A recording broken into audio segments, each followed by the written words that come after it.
अगर हम बात कर रहे हैं स्कैम्स की और मनी मार्केट की, तो हमें इस बात समझना होगा कि जो लोग भी ये कह रहे होते हैं ना कि क्विक फिक्स है और बहुत जल्दी से जो ना वो मैं आपको जो ना वो अमीर बना दूंगा या बना दूंगी, ये तो एक सबसे बड़ा स्कैम तो यही है।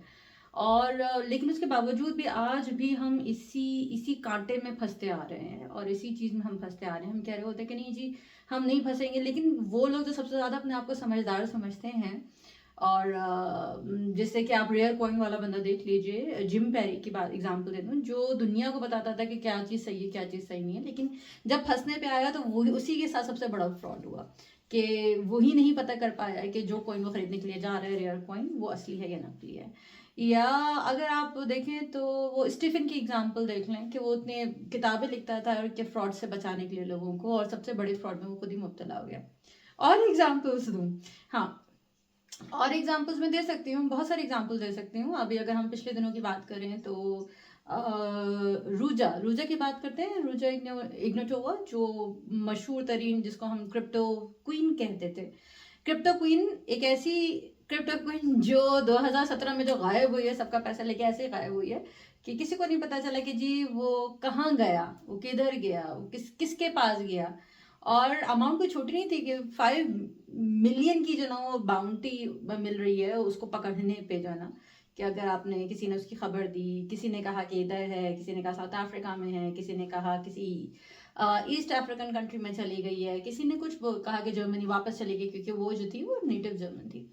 अच्छा, अगर हम अपने एशियन कंट्रीज की एग्जांपल्स दे रहे हैं तो ऐसी बात नहीं है कि वो बहुत पीछे हैं, वो भी बहुत आगे हैं। और जिसमें हमारी जो ना वो बहुत सारी एग्जांपल्स आ जाती हैं। आपको जामतारा का केस आपको सामने होगा, जो इंडियंस हैं उनके लिए मैं बता रही हूँ। या हर्षद मेहता का केस जो 1992 का केस था, स्कैम था। कीर्तन पारे का 2001, विजय माल्या, उसका केस बहुत मशहूर है, बहुत ज़्यादा जो है ना वो जाना जाता है। नीरव मोदी और मेहुल चोकसी का जो केस है वो माना जाता है।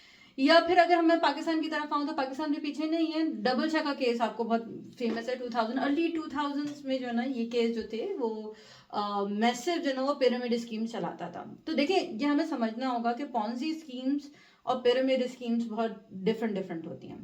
पॉन्जी स्कीम्स में ये होता है कि आप लेकर आते हो और आप कहते हो कि जी वो होता है ना कि मैंने पैसे लिए पीटर से पॉल को देने के लिए, और पॉल से पैसे लिए जून को देने के लिए। वो जो एग्जाम्पल मशहूर हैं, तो वो एक से पैसे लेके दूसरे को दिया जाता है, दूसरे से पैसे लेके तीसरे को दिया जाता है, इस तरीके से कंटिन्यू होती रहती है। ये होती है पॉन्जी स्कीम्स। और जब एक टाइम ऐसा आता है कि जब सब लोग मांग लेते हैं तो सब कुछ धड़ाम करके गिर जाता है। जैसे कि हमारे पास वन कॉइन में भी हुआ, क्योंकि वन कॉइन क्या क्लेम करता था, वन कॉइन यही तो क्लेम कर रहा था कि ये सबसे बड़ा चीता है और वो क्रिप्टो का भी किलर निकलेगा, सबसे बड़ा क्रिप्टो है। वो बिटकॉइन का भी जो है ना वो किलर होगा। वो बहुत ज्यादा जो है लोगों को कन्विंस करने के लिए जो है ना वो कर रहे होते हैं। तो स्कीम्स कौन कौन सी हैं जो फ्रॉड्स के लिए इस्तेमाल की जाती हैं? Number one is Ponzi schemes, जो आपको बहुत ज्यादा मिलेंगी। और फिर नंबर टू पिरामिड स्कीम्स होती हैं। पिरामिड स्कीम ये होती है, स्कीम ये होती है कि जो आपको धासा दिया जाता है कि आप भी आओ, आप भी बेचो, हम आपको भी इसका कर देंगे। ये भी जो है ना ये होती हैं, ये स्कीम्स जो होती हैं वो पिरामिड स्कीम्स, एक से दूसरा जैसे पूरा पिरामिड बन रहा होता है, इसी तरीके से होता है। तो पाकिस्तान में अगर हम आते हैं तो देखते हैं कि डबल शाह का केस है। पाकिस्तान में हमें ये साकिब अली सितंबर में जो पकड़ा गया है 2025 में, एफआईए ने उसको जो पकड़ा है कि वो एक mastermind behind a bank fraud scheme जो था, वो गोल्ड ईस्ट मास्टरमाइंड जिसे कहा जाता था, वो पकड़ा गया। फिर उसके अलावा और बहुत सारी जो है ना वो केसेस जो है ना वो आपके सामने आएंगे। 2023 में बैंकिंग की और पेट्रोलियम कंपनीज के ऑफिशियल्स, बहुत सारे बिगेस्ट फाइनेंशियल स्कैम्स हुए हैं पाकिस्तान में। या पॉन्जी स्कीम्स में अभी रिसेंटली जो सामने आया, या जब मैं कहूँगी कि वो securities and exchange commission of Pakistan ने जिसके लिए जो ना वार्निंग इशू की अक्टूबर 2025 में, तो वो भी इसी तरह से रिलेटेड था। अच्छा, होता क्या है, इनकी साइकोलॉजी क्या है? इनकी साइकोलॉजी ये है कि ये लोग उन लोगों को पकड़ते हैं कि जो लोग थोड़े से डरे हुए होते हैं।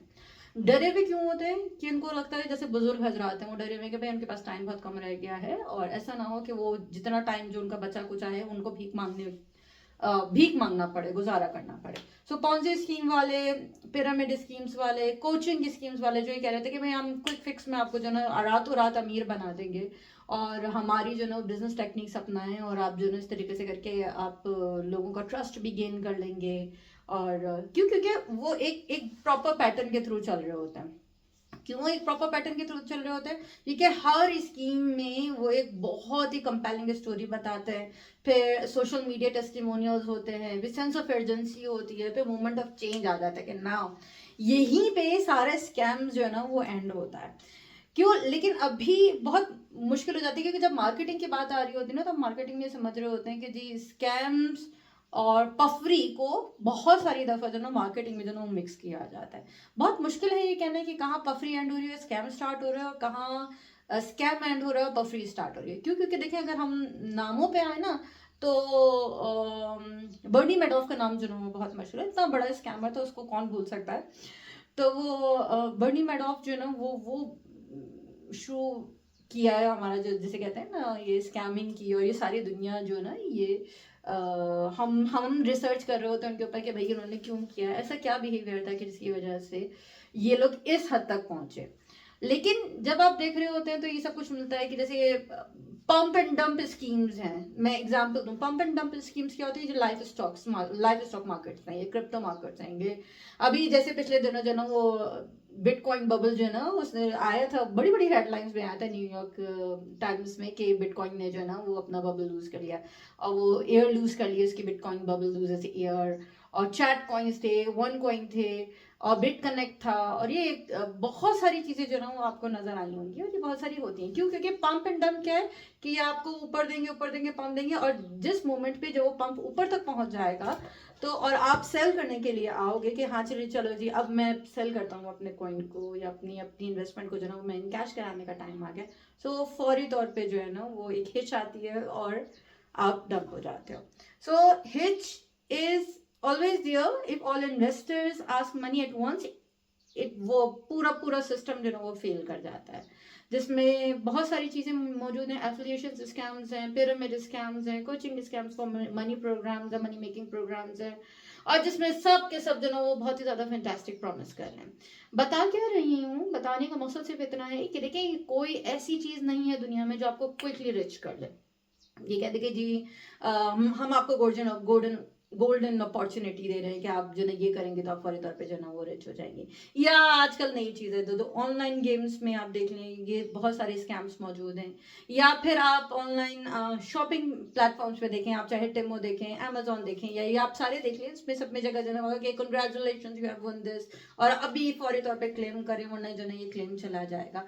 और एक अर्जेंसी दिखा रहे हैं, आपको फंटास्टिक प्रॉमिस कर रहे हैं, आपसे कह रहे हैं कि एफिलिएशन स्कीम्स हैं ये, और आपको सेंस ऑफ अर्जेंसी दे रहे हैं, और फिर कह रहे हैं कि नहीं आप तो बेस्ट हो और अभी मिलेगा, ये मिलेगा, वो मिलेगा। आपने कभी पढ़ने की कोशिश की है कि जो टर्मो वगैरह इन सब के पे सबसे लास्ट में अलीबाबा कहीं पे भी आप चले जाएं जहाँ पे भी आपको अवार्ड्स मिल रहे हैं, congratulation you have won this for winning a lottery, और you just need to pay taxes to claim the free prizes, और ये सारा के तरह के जो मैसेजेस हैं, और मतलब you just pay tax to approve the loan, और ये सारी बकवास बातें नीचे आपको नजर आ रहा होगा बड़ी बड़ी कि ना कि हर कस्टमर को जो ना इसी तरीके से जो है ना ये अवार्ड्स मिल रहे हैं, ये कंग्रेचुलेशन स्कीम्स मिल रही हैं, सब कुछ। ये सिर्फ आपके अंदर सेंस ऑफ अर्जेंसी क्रिएट करने के लिए ये सारी बेवकूफ़ियाँ होती हैं और आप लोगों को सिखाई जा रही होती हैं। तो एग्जाम्पल्स मैंने दे दी, आपने मुझे कहा था एक एग्जाम्पल दो, मैंने आपको बहुत सारी examples they the. I hope आपको ये समझ में आया होगा कि साइकोलॉजी क्या है मनी की और मनी मार्केट की, और ये जो विक्टिम्स होते हैं वो किस साइकोलॉजी के ऊपर होते हैं, और जो जो असल कल्प्रेट होते हैं, जो असल क्रिमिनल्स होते हैं वो क्या कर रहे होते हैं, किस तरीके से जो है वो ऑपरेट कर रहे होते हैं। ये पूरा सिस्टम जो है किस तरीके से किन बेसिस पे ऑपरेट किया जाता है। तो अगर ये हमें ये बात समझ में आ जाए तो हमें ये बात बहुत अच्छे से समझ में आ जाएगी कि क्विक फिक्स कुछ भी नहीं है। हाँ मेहनत है, मेहनत के साथ आपके पास नॉलेज होनी ज़रूरी है। तो अगर ये कहूँ कि जी कोचिंग स्कीम्स जो ये फौरी तौर पे कह रही है कि जी हम आपको फौरी तौर पे पैसा बना के दे देंगे, and you don't need to work hard, you don't need a website, you don't need a marketing campaign, and you don't need any channel और एनी सोशल मीडिया और ये और वो फलाना धमाका, ये सब बेकार बात है। आपने अगर आपकी डायरेक्शन सही है, आपके पास नॉलेज है, डायरेक्शन है, आपके पास मेहनत है, आपके पास टाइम है, यू विल अल्टीमेटली ग्रो। ये आपको कोई नहीं रोक सकता ग्रो करने से, लेकिन अगर आपके पास कंसिस्टेंसी नहीं है और आप चाहते हो कि बड़ा जल्दी से हो जाए, तो ये एक बहुत ही गलत रास्ता है। और इस सूरत में तो जनाब हम कुछ भी नहीं कर सकते। और हमें बात समझनी होगी कि बहुत सारे स्कैमर्स मौजूद हैं दुनिया में। सबसे ज़्यादा जो स्कैम्ड होते हैं वो बुजुर्ग होते हैं, फिर उसके बाद बच्चे होते हैं। जो मिडिल एज हैं वो फिर भी सम हाउ समवेयर, क्या, क्योंकि ना तो उनके पास इतना इनफ पैसा होता है कि वो लगा सकें, और ना ही इतना कम पैसा होता है कि वो सब कुछ ही लगा पाए। तो लेकिन स्कैमर्स जो होते हैं ना वो ढूंढ रहे होते हैं, उनको बहुत सारे लोग नहीं चाहिए, उनको बस इनफ लोग चाहिए ताकि वो अपने सिस्टम को चला सके। तो आप उन इनफ लोगों में शामिल ना हों। तो बहुत सारे कोरिलेशंस हैं, आपको नज़र आएंगे इन सब चीज़ों में। जब हम पढ़ा रहे होते हैं इस टॉपिक को तो हम इस बात को समझ रहे होते हैं कि देखो ये कोरिलेशन भी हम अच्छे से एक्सप्लेन कर रहे हैं उनको कि ये इसके अंदर क्या क्या ऐसी ट्रेट्स हैं। सबसे मेन चीज़ तो है कि वो खौफ है जो आपको सारे काम करा रहा होता है गलत। और आप जो सबसे बड़े बेवकूफ़ बनते हो ना वो खौफ की वजह से बनते हो। चाहे आप ओसीडी देख लो, जब हम ओसीडी की एक्सप्लेनेशन दे रहे हैं, जब हम ओसीडी पढ़ा रही हूँ मैं, आपको नजर आएगा ओसीडी में क्या नजर आ रहा है। ओसीडी में आपको खौफ नजर आ रहा है, एंजाइटी में आपको खौफ नजर आ रहा है, डिप्रेशन में आपको खौफ नजर आ रहा है, बाइपोलर में आपको खौफ नजर आ रहा है, जितने आपके साथ फ्रॉड्स हो रहे हैं उन सब में आपको खौफ नजर आ रहा है। सो फियर बहुत बड़ा कल्प्रेट है। जहाँ पे हम फियर की बात कर रहे हैं, फिर गिल्ट की बात कर रहे हैं, तो फिर ये जो मैं बार बार जो ना हर अपनी सेशन में कह रही होती हूँ, क्लास में भी कह रही होती हूँ, आई होप आप लोग लिख रहे हैं, क्योंकि इन सबका टेस्ट होगा, इन सबका एग्जाम होगा। तो जब हम लिख रहे होते हैं, बार बार जब मैं बता रही होती हूँ, एक्सप्लेन कर रही होती हूँ, तो हम ये कह रहे होते हैं कि जो बिगेस्ट इमोशंस है ना, तो इसमें फियर और गिल्ट और एंगर ये सबसे बड़ा काम जो ना वो पार्ट ले